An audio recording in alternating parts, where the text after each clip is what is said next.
All right, everyone. I am here with Drago Anguelov. Drago is a distinct scientist and head of Waymo research. Drago, welcome to the TWiML AI podcast.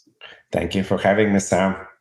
Hey, I'm really looking forward to our chat. I mentioned to you just a minute ago, it's been a while since I've talked to someone working on AV research. So I am way overdue for a refresher or a kind of a catch up. And I'm looking forward to getting that. But before we dig into the conversation, I'd love for you to share a little bit about your background and how you came to work in the field. So I'm a machine learning person at heart, and originally I was a perception person. So I focused on computer vision and 3D perception. After I finished my PhD at Stanford, during that time, I was the first student with my advisor who was focusing on perception, and she had no robots. Daphne Kohler, actually a great professor, well known in machine learning. Since the early 2000s or even 90s. So I started there for the podcast. Yeah, great. Well, now she's into the biocomputation space stuff. Now. Yeah, it's fascinating. So I was her first PhD student that was focusing on machine learning for perception. She had a very varied set of interests. I got exposed to natural language processing and game theory and planning, reinforcement learning, and so on. But I was the first to do perception, and we wanted to ultimately to do the perception applications in computer vision. You need robots, so we're trying to do the robotics application. And as a result, around that time, she started collaborating with Sebastian Thrun, who ultimately was a famous robotics professor. He moved to Stanford around the time I was there. And so he was a sort of an official advisor. Okay. And so I got a lot of exposure to various robotics problem and background, even though I focused mostly on perception. And then they started this DARPA Grand Challenge team at Stanford. And I was finishing my PhD and graduating, and eventually I went to a startup. So I actually never did self-driving then. After doing the startup, eventually I joined Google and worked on Google Street View, which is another product that is very close to autonomous driving in a lot of ways. You have vehicles with sensors, they go collect the data. I was the TL for pose estimation and 3D vision on the team, so you need to reconstruct the environment. There's this thing called a pancake in Street View that you can zoom up and down the street. You need to produce some kind of 3D information about that. So as we were doing Street View was still being invented around those times. This was 2007 and 8. Oh, wow. So around late 2008 and 9, Sebastian Thrun, who was at Google at the time, he started a self-driving project. Mm-hmm. And there I was in Street View, and several colleagues moved to join his project, and I didn't. Right. And so that was one time. And at the time, I felt it's way too experimental and early. And I instead went into deep learning. Mm-hmm. And we built, I had a team in Google Research. We built some of the backends and neural nets that ended up annotating Google Photos. At the time when we launched the product, we worked very heavily on understanding what is in the photos. And once you can do that, you can organize it. You can surface all these like nice albums of weddings and celebrations and so on. And so around that time, when deep learning hit, like self-driving project reached out to me again and said, "Hey, do you want to switch?" And I'm like, "No," right? So I didn't go again. And that was around 2013 or so. And finally around 2015, in the second half of the year, I felt, okay, I think this deep learning is really starting to work. And I think really the next frontiers are 3D perception and then prediction and so on in autonomous driving. So now I'm sold. I'm ready, 2015. So I went into autonomous driving then, and I haven't gotten out of it since, right? So that's my story of 10 years of resistance. Wow. That's awesome. That's awesome. Tell us about your specific role at Waymo. Are you you're managing all of the research efforts? Are you involved in day-to-day research? Kind of how do you kind of prioritize your time and get involved? So when I joined Waymo, which was in the summer of 2018, the role that appealed to me at the time was to construct a research team for Waymo. And we actually had a seed of a research team. Waymo was very much focused on production, making the stack, and delivering. I think they the leadership there realized that the research team can also be quite helpful at the time, and so we started with a team of around 6 people, and started focusing on machine learning, right? And as one of the big scaling enablers of autonomous driving, right? So Waymo, for example, we have this amazing milestone driving what we call rider only in Phoenix, and currently it's 100% rider only, our Waymo One service, first of its kind. And so we can master complex environments. That's a large deployment, actually. It's 50 square miles in which we do, like the size of San Francisco, in which we do fully driverless operations. But I think the ambition always is to scale to many cities and potentially the world, right? And have a driver that can handle the variety of cases everywhere. And I think machine learning is the key enabler to that. So that was from the beginning at kind of the foundational question is, hey, what does it take to have a system that can adapt to a dozen cities without too much effort, right? Like, what technologies do we need to build to have this property? Scalability. Yeah. And I think when you think with the lens of scalability, there is a whole set of algorithms and models that come out throughout the stack, right? And so we became this horizontal team that's applied in nature. I think it's similar to some Google research teams that are applied in nature that I used to be on before. And we have efforts on all major components of the stack, which are perception, prediction, planning, and simulation. And in all of those, we have teams that try to push the state of the art in the space with machine learning. So we're exclusively a deep learning team. And then we collaborate with the onboard teams to transfer the technology developed into the Waymo systems. And of course, we write some papers too. So we started publishing at Waymo half a year after I joined. There was a really wonderful paper at the time called SchofferNet that did very interesting imitation learning work. This was still very early in the space, and there was some very interesting idea there. So we started publishing that, and we have many more publications now. So that this is also now part of the research team mandate. But I think first and foremost, we're focused squarely on helping design the best, most scalable, advanced systems to really bring this driver in as many cities as possible. So. Awesome. Can you tell us a little bit about Waymo's general approach to autonomy and autonomous vehicles? My sense from looking at the pictures of the vehicle is that you're kind of down this sensor fusion type of direction with the LiDAR playing a significant role, as opposed to other companies are vision only based approaches. You hear that, kind of orient us on Waymo's approach to autonomy. I mean, Waymo is a fascinating and unique company to work for because we have been doing autonomy for 11 years. Mm-hmm. And so it is the stack that has been honed in the process through learnings over 11 years.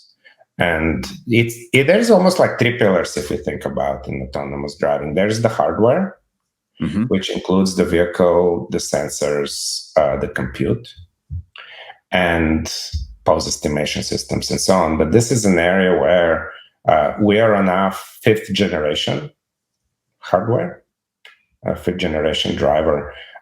There is an amazing sensor suite at Waymo. The compute is great. I think it's basically state of the art compared to anybody, and it's a wonderful foundation now to be building an AI system on top.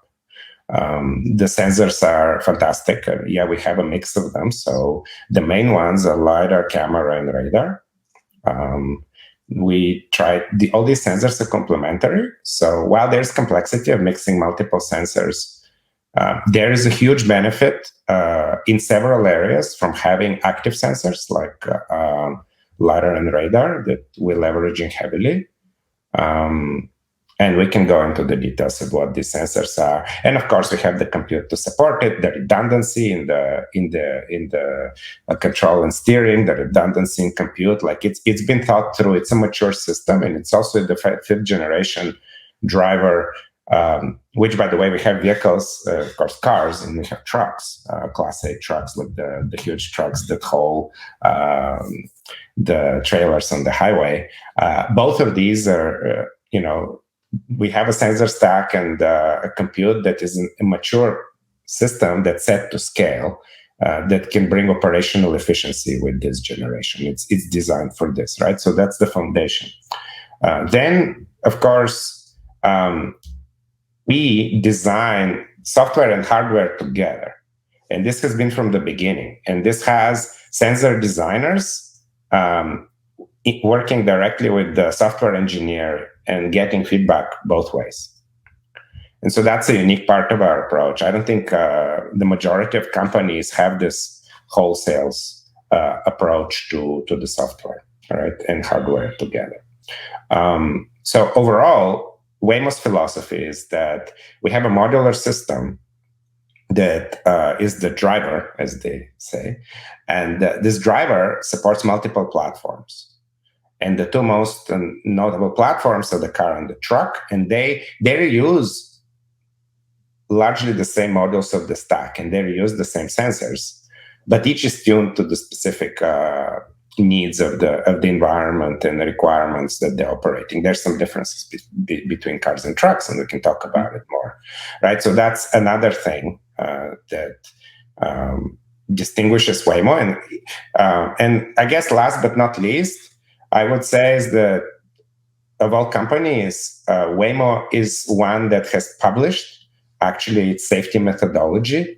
It has very robust, comprehensive set of techniques ensuring and that we can validate a stack for the requirements of fully autonomous driving, which is what we go, removing the driver from the wheel. And this is a methodology that's been honed in on our deployment in Phoenix. And furthermore, it is we have the processes set up where we can iterate an autonomous driving stack at a reasonable cadence, improving it while ensuring the safety of our deployments. And I think most companies are just coming to this part. And this part is really challenging and complex. A lot goes into it. And Waymo has mastered it, to the best of my knowledge, better than most. Partly, we have the deployments to show. And we have been operating fully autonomous drives in Phoenix since 2017 in small amounts and then growing over time. So before COVID hit, we were doing 1,000 to 2,000 rides weekly in those areas. And 5 to 10% were fully autonomous. And now we switched to 100% fully autonomous offering in Phoenix. And that has been going for a while now, since I think late last year, October or so. And so far with a good track record. Wow. So that's some things I can tell you. This space is big. I expect we will blow through our allotted time, and you may want to start a series of talks on autonomous driving, but let's see how it goes. Nice. So just one point that I may have missed. You were starting to mention 3 pillars, and I got hardware and software. Was sensors its own pillar, or is that part of hardware? Or what? I wanted to say, so if you software, there's the onboard software, and then there is evaluation. Right? And evaluation includes offboard software. And for example, simulation. We can go into simulation, but I think this is a key prerequisite to scalable deployment of autonomous driving. This is ultimately, we drive a lot too, right? So Waymo has over 20 million of autonomous miles driven on public roads, a lot of them with the safety driver. So we draw a lot on that experience. But if you want to iterate on a system, ultimately these miles that you drive with safety drivers they scale only so much. And so simulation, where we have driven over 20 billion miles, and we have the equivalent, they like to say, of 25,000 cars driving at any given time in simulation, that takes it to a whole other level of scalability. And we can talk more about the simulation aspect more, but this is one Waymo focuses a lot. And of course, now maybe this was like part 2B because it's still software. The part 3 is that we actually have fully operational autonomous driving service. And we have been taking a lot of learnings from our customers, learning of what people expect from our autonomous driving service, learning about their concerns, and also learning how to best work with enforcement, right? Law enforcement, they have a set of requirements you need to comply, like the cop can pull out, can ask the car to stop, the fully autonomous, and ultimately there can be an interaction. And of course, we do a lot of outreach, educating people about the safety and benefits of autonomous driving, working with them. So there's a lot of learnings from having a service that now we can apply to scaling it, right? So this is some, and of course, this touches also regulations, but local government and so on. But that's also an important product aspect of the story, right? And I think Waymo, one of the strategy has been to get it out there and learn from it, and now continue growing. So you mentioned that for several months now, you're 100% fully autonomous in Phoenix. Is getting from Phoenix to the second city, the third city, to what degree is that a research problem versus some other type of problem, a regulatory problem, or a technical but not necessarily a cutting edge research problem? So it's a mix of things. I think ultimately, as we drive more and more challenging environments, we are also evolving our system to be able to make significant progress there while maintaining safety, right? So the driving is, a lot of it is, can you make sufficient progress while being safe, right? And so we feel quite good about our safety, and we're working on making sure that the vehicle is, while maintaining safety, is assertive and makes enough, like drives comfortably and gets you where you want to go. I think I would say that the big challenge is, how do you scale to larger and larger areas without necessarily having as much effort on both on your engineering and on your testing systems, right? And I think a lot of the machine learning techniques, so they can come into the system and make it a lot more adaptable to a new environment. So now you don't need to iterate as much on it with experts or with the current tools we have, which may require, in some cases, humans to be more involved and analyzing what is happening, right? And introducing smarts into the system. So we have this hybrid system. It's partly ML and it's partly expert design, and they work together. So we have fallbacks of various kinds that are interesting, that can address issues with machine learning, which, if it's an example you've never seen, you still need to have reasonable behavior in those cases. So we have the system, but the role of ML and the scope is expanding. And as it's expanding, right, for beneficial reasons, you remove the need to as much expert input in the system, and you just start leveraging the data you have. So it's this natural process that is happening. So we're trying to bring about this process, right? Decrease the need of inclusion of human expertise and in motion planning and in behavior modeling and so on, and automating more and more of it, right? And I think the more you do this, the faster you can scale. So it's a question of almost like a cadence, right? So that's what we're in the business of doing. Let's maybe walk through some of these research pillars that you mentioned earlier: perception, planning, simulation, prediction. On the perception side, I imagine that you spend some research, with this sensor fusion aspect of the problem, getting in the signals from the different sensors that you depend on. Maybe tell us kind of where's the research frontier on those types of issues, and how are you attacking it? One of the core pillars in perception is having high performance system, even for very rare cases, right? And this is one of the challenges why just using cameras is difficult. Camera is a passive sensor, and the variability of the scenes is tremendous. So you need to handle all kinds of weather, a whole set of different conditions, very complex scenes. Night, day, rain, fog, snow, and all of this is with the passive sensor. And cameras, currently a lot of the processing is just to apply machine learning to the schemes. But machine learning can fail in some cases. Of course, it works well for the majority of cases, but for some strange objects or some strange conditions, it may still misdetect or miss certain objects that are ultimately key to your safety.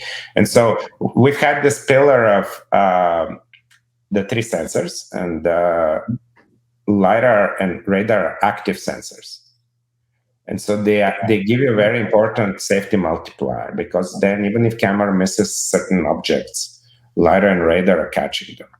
So that is one aspect, right? So now within this setup, a lot of the work in the field is going towards, can we get really good performance for these systems by labeling less data and requiring less human input? So traditionally in machine learning, deep nets were always quite a great universal function approximator, right? So you have a supervised problem, you label, I don't know, say hundreds of millions of 2D boxes in images.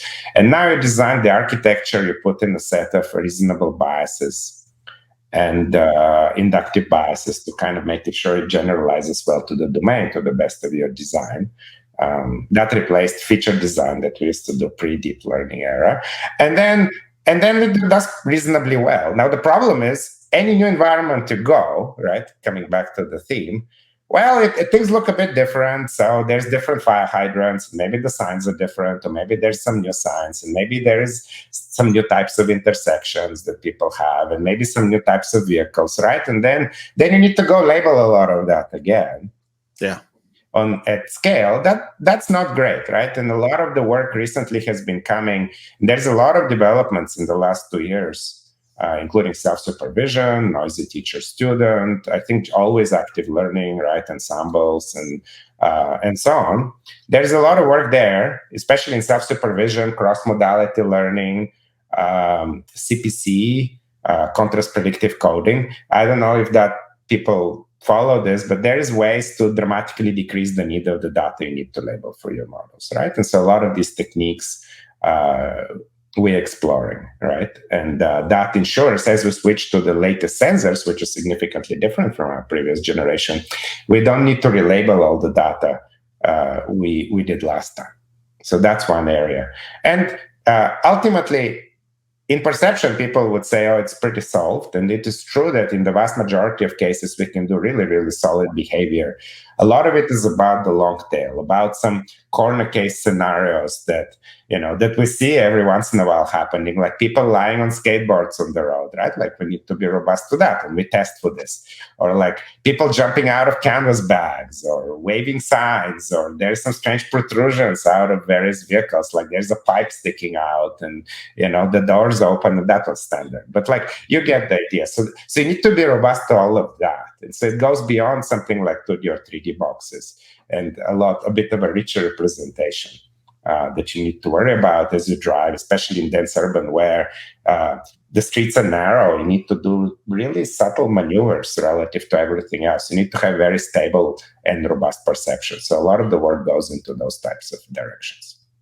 Mm-hmm. Something you said made me think about, I guess you were talking about how the environments change, different different time of day, rain, things like that. And on the visual side, there are techniques like data augmentation, domain adaptation, things like that. Do those techniques, to what extent do those types of techniques apply when you start integrating in the active sensors? Do you? Oh, absolutely, all of them apply. I think it doesn't differ by sensor as much. I would say that the variability in the active sensor space is less. So car looks more or less the same in 3D. It varies with the range and of course how you're being hit, but there's a lot more consistency. Okay. And so the models actually tend to generalize more easily. Mm-hmm. Right. So that's also a benefit. I mean, of course, it's a small benefit. I mean, we can train for computer vision. Typically, for cameras, you need more data, and you need to worry more about self-supervision and other techniques. Well, I would say one thing that's interesting. So we're in the game of scalability. Yeah. And there are significant advantages in scalability in terms of having accurate sensor stack like ours, which is camera, lidar, radar. What it allows you to do, and this is capability we did, and actually the research team did work on super accurate perception, especially off-board. Like you can get it at the quality of human raters, right? Purely by running our system. Mm-hmm. So super accurate perception, really nice bounding boxes across time with all the relationships. And that's a really great way to self-supervise your understanding of the scene. But what that allows you to do is, because we have accurate 3D sensors, we reconstruct the full scene and how everyone behaved super accurately. And now when we drive, right, we of course learn from our driver. We see how our drivers in the Waymo vehicle interact with the world and how they negotiate certain situations. Actually, a lot of the difficulty in autonomous driving is understanding everyone's behavior in the context of the whole environment. So there's an intersection and traffic lights and pedestrian lights, and there's markings and signs, and there's people and drivers, and you need to understand how everyone's interacting. So you know how to make progress through this thing, right? So there's this incredibly rich, like, semantic context to everything.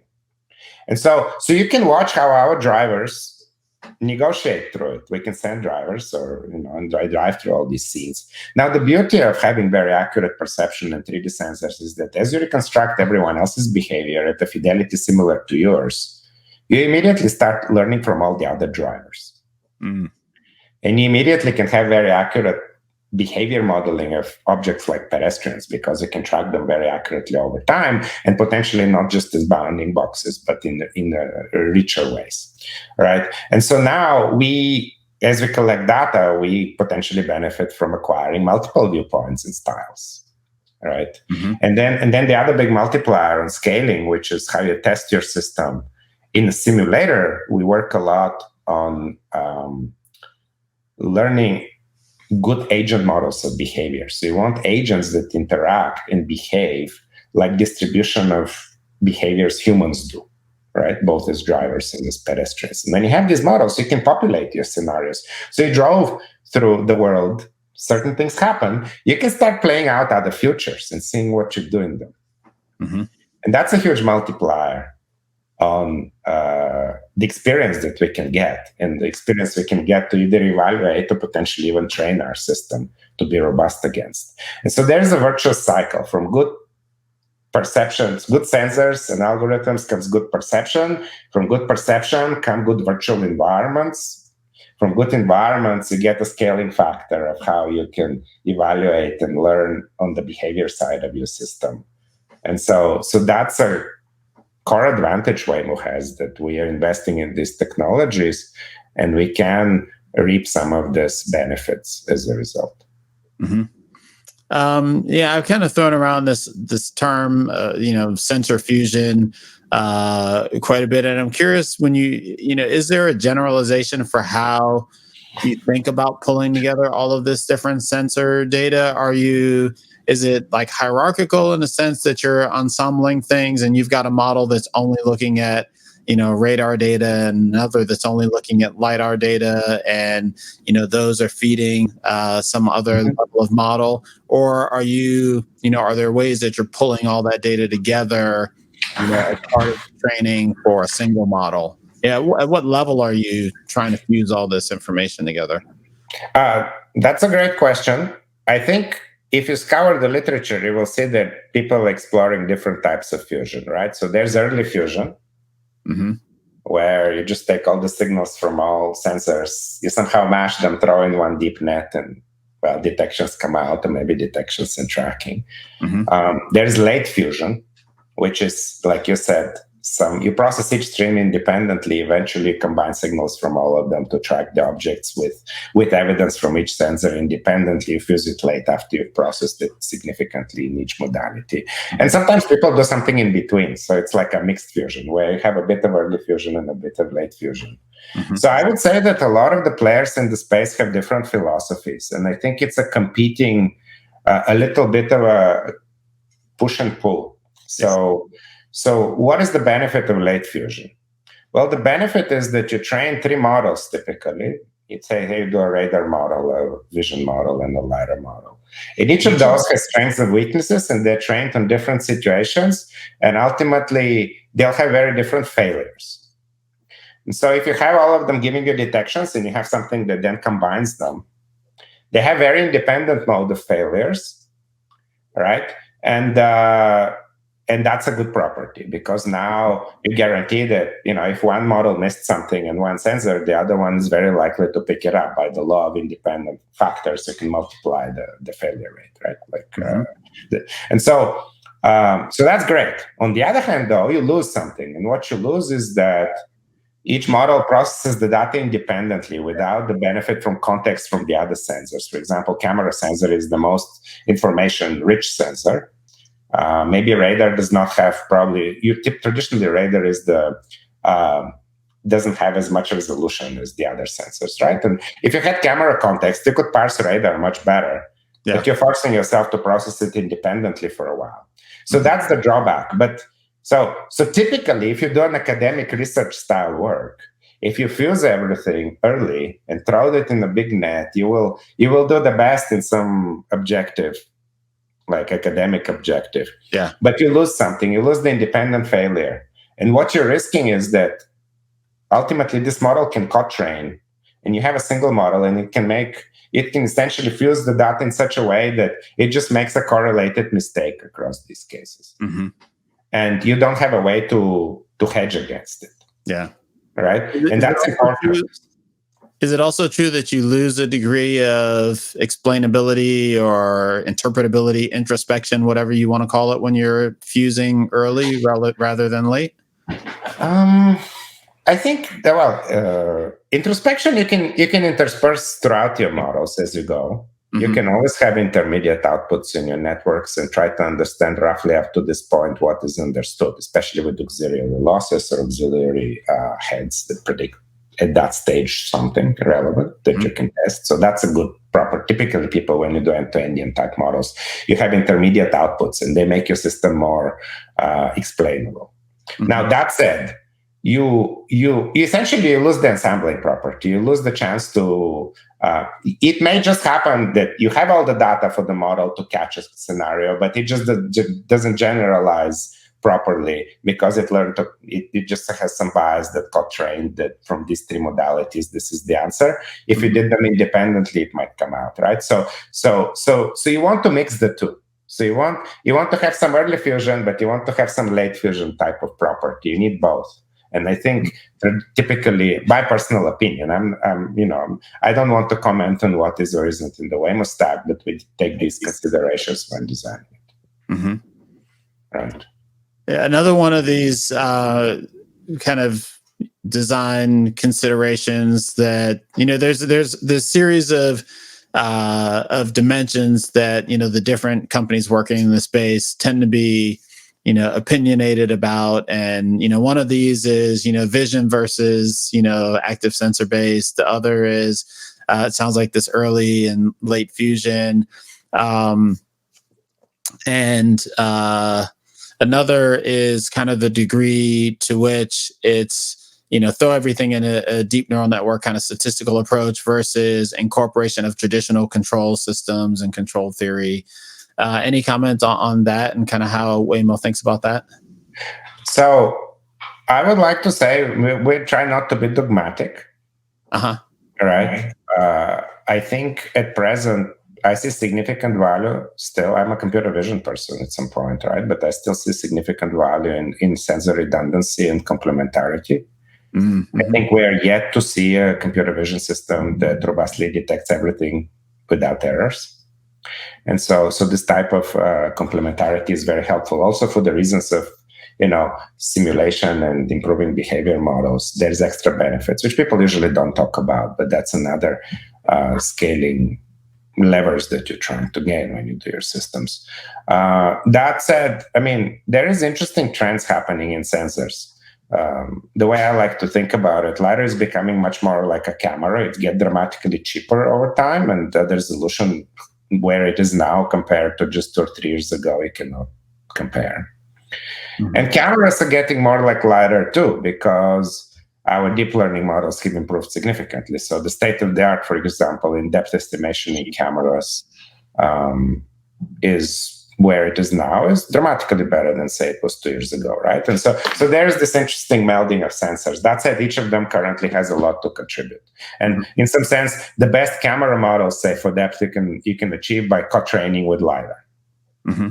Right? If you just self-supervised camera depth, which is a hot field in research, that doesn't work nearly as well, accuracy-wise, right? So we like where we are with this, with the multiple sensors, and I think the majority of companies that are close to like fully autonomous deployments have a similar type of sensors. I think it's for a good reason.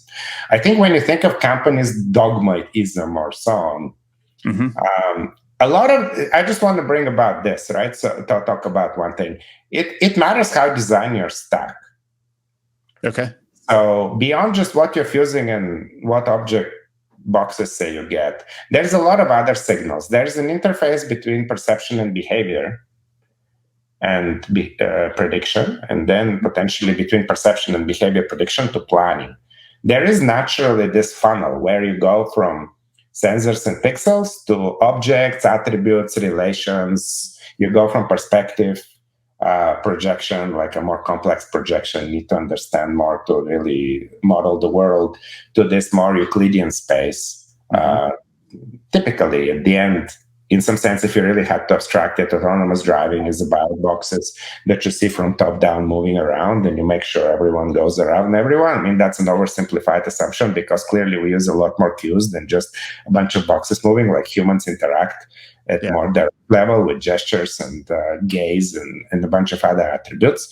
But to the first approximation, you have 2D boxes moving in Euclidean space. And when you design autonomous driving stack, traditionally, in some shape or form, you go from tens of millions of pixels in LiDAR scans and radar and whatnot to objects relationships like a sparse semantic representation of the road graph, right? And then you reason directly about those things. And I think most stacks are evolving in that direction. Whether it's, of course, all of them are modular to make progress, but maybe you can try to also be end-to-endian when you do it. So maybe you try to learn what is even the API between these that helps the next task the most, right? And so this is an evolving process, but a lot of the companies design these APIs a bit different, right? And I think they evolve over time as you learn what really helps you, say, for prediction planning, which is some of the main tasks you need to do. You may output more and more rich perception signal through the APIs to the system, or you can maybe even end-to-end some of them, right? And I think there's different companies, again, with different philosophy on this. But you need to think of the whole system holistically. You don't even design the onboard system by itself. There's always the question of how do you test the system? How does it behave in simulation? You need to look at all of this holistically. All of these are tied. So, and when you're speaking about APIs, we're talking about not necessarily public things, but just the boundaries of different elements of the system and how they relate and the constraints that they impose on how the different pieces, talk to and learn from one another. Right. So, say when we publish work in the space, right? Like typically we take one piece or one module and we publish some network to do it, right? And we have, I'm very happy with the kind of models we have at Waymo. I think we're state of the art in a lot of the tasks, as evidenced in our, external benchmark, and our own Waymo open data set performance when we compare to what others do. So it's not enough to just be good in a bunch of standalone models. You need to put them all together. And that's a core part of autonomous driving. You need to design the whole system. And there is not as much research externally on it, because this is harder to pull off in an academic setting. But a lot of these companies, a lot of the question is like, which exactly models do I do? What is the interface between them, right? Which signals do I need to pump through? What does that mean for the other systems? And you just evolve it as you go. And each company has its own unique recipe on this, ultimately. Mm-hmm. And is there, you mentioned that is, maybe more so an area where a company becomes opinionated than some of these downstream things. Is there a way that you articulate kind of a philosophy, a design philosophy at Waymo that drives these kinds of decisions or the thinking around that? So I don't want to go about Waymo design philosophy. I want to maybe share my own take or like what are general trends in the space. Okay. I think the vast majority of companies have a modular system. Mm-hmm. And this is very important because you can make parallel progress. You have intermediate understanding of what parts of your systems work and don't work, right? Mm-hmm. And so on. At the same time, you want also to be a little bit end-to-endian. You want to evaluate across modules. Mm-hmm. You want to potentially, when you evaluate across module and see that a single system does better jointly, then you start changing how the modules. So you may start merging modules in your modular system, right? I think over time, like it goes from maybe a system with many modules that people early on you can put together to make progress and have a coherent, like holistic demo. Then as we evolved, and what machine learning is pushing is towards fewer modules with richer set of outputs. And it's a process that's playing out, right? And I think in research, we're trying to contribute to understanding, to Waymo research, which models should be on our car and how to build them in the most scalable manner. Mm-hmm. I would say that in terms of opinionate, I don't think it's really about having, I'm opinionated about this in machine learning. You need to really be careful when you define what success is. When you start a problem, you collect the data, you build the metrics you trust, right? You put in whichever those are. Some of them involve like systems that follow you. And then you see what works best. I'm really opinionated that data drives the research more even than the models. Yeah. And so I'm extremely, focused on making sure that whenever you design a problem, that you have the right validation set in place. So you actually, when you get a result that something works, you know it really works. That's what I'm opinionated about. Mm-hmm. I think in terms of larger trends, there's some fascinating trends playing out in machine learning that we're learning on and experimenting with. So one of them is that in the last 2 or 3 years, there's been tremendous, I would say, I don't know if it's not a revolution, but like there's a penetration of these new types of models. So traditionally, a lot of deep learning was honed in on audio, and computer vision is the convolutional nets, and of course NLP, and that was typically recurrent models. Yeah. And then what happened is now graphical neural nets came into prominence and transformers, which is a type of graphical neural nets with a specific structure. Mm-hmm. These types of models dramatically increase what you can do in terms of modeling the semantics of an environment because they work directly on objects and relationships, which is quite a generalizable representation. And it has a lot of inductive bias. And of course, now also these models are very amenable to being trained on lots and lots of data. Mm-hmm. And so I see that, typically perception is maybe the part of the stack that people the earliest got a reasonable hang on. Of course, we still have problems like discussed on the long tail and so on, but we had reasonable perception. In the last year or two, the modeling ability of deep nets to capture scene semantics and behavior, a lot of it driven by various type of graphical neural net models and just moving away from purely drawing the scene as an image and applying convolutional neural nets, which has its limitation. I think the quality of what we can do and the efficiency has dramatically increased. And so this is playing out. And now the even more fascinating thing is we're watching, of course, the success of transformer in NLP, right? And there is a very and now recently also in computer vision. And what the trends that are playing out are fascinating. So it does turn out that potentially having a very, very large model training on lots and lots of data allows you to generalize better than having a small model. Mm-hmm. And that's not something that in the past we used to do, right? And these ways of training and this big data vision, and now that there is models that can support it, offers a lot of opportunity to keep rethinking how the stack should be built and reach yet new levels of scalability. So we're actively looking at this, but that's a fascinating trend in general in ML. And of course, these models are not perfect. And, it's not like you can have a giant model even if it maybe generalizes in an off-board setting and immediately, this thing does not launch on the car, right? Like that's a lot of latency constraints and compute constraints, as it should be.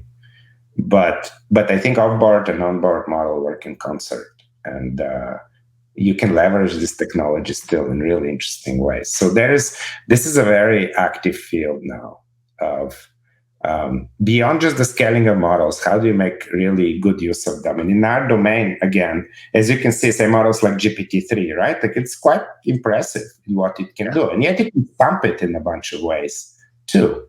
Right. In our case, you can't stump our model, right? Like we need to have a system design. Pure ML model may not be sufficient because pure ML model, every once in a while, you get to part of the domain that is new that you've never seen, and you need to have a good performance. Mm-hmm.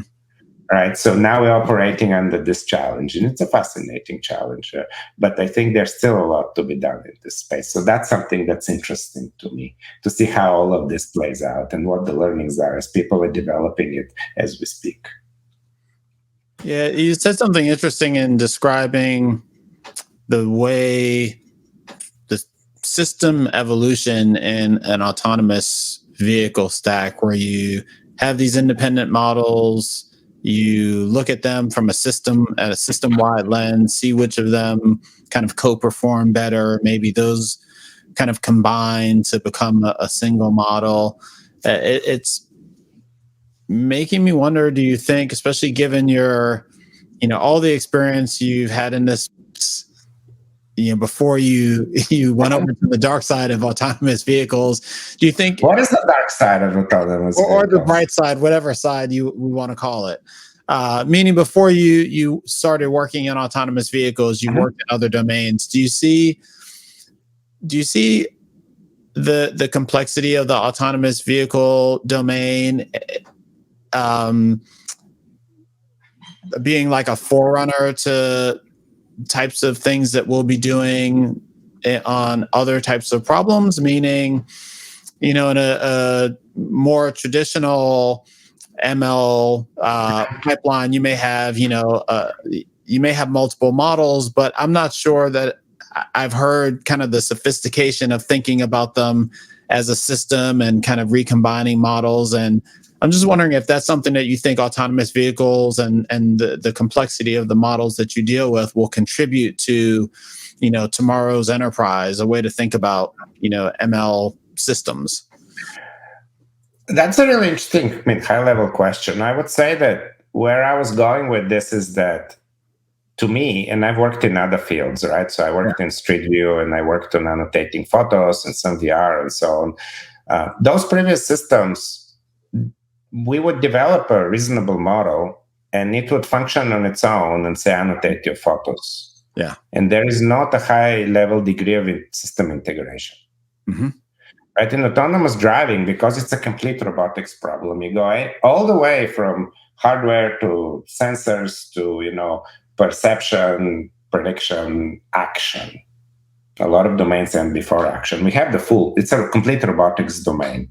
Mm-hmm. And it comes with a level of ultimately integration challenges, and like anything I had ever experienced before in my career. And I think it's fascinating, right? But I think this is one of the most challenging robotic problems of our decade. And I'm an optimist. I feel we're really getting somewhere there. I think it's a surmountable problem. We're getting a reasonable handle on it. I think because there is such a large market, it's such a hard problem, And there's, of course, a lot of investment in this problem. We're working out a blueprint for many more robotic systems and how to think of them, how to think of their safety, how to think of their testing, right? Like all the requirements that need to be true for that to happen. How do we think of designing complex systems? There's a lot of learning that comes there beyond what's just purely in academic setting you would derive. Right. Often I've talked to academics and they come to our space and they maybe spend a sabbatical. It's like, it really opened my eyes to where the problems are. I think by being involved with this effort, you really see where the problems are and you can try to address them. And a lot of the problems are of system design. And a lot of the problems is, how do you combine these super powerful machine learning models that still make mistakes in a robust way to yield you robust driving? And that's a really interesting problem. I think the machine learning field is still working through what are good ways, like I mean, say GPT-3, right? Like how do you ensure it doesn't say stupid things, right? And in our domain, we can do things like this. And I think these learnings will generalize to other systems. And this is the things we're really strongly thinking about, right? And it's kind of pushing you to do it.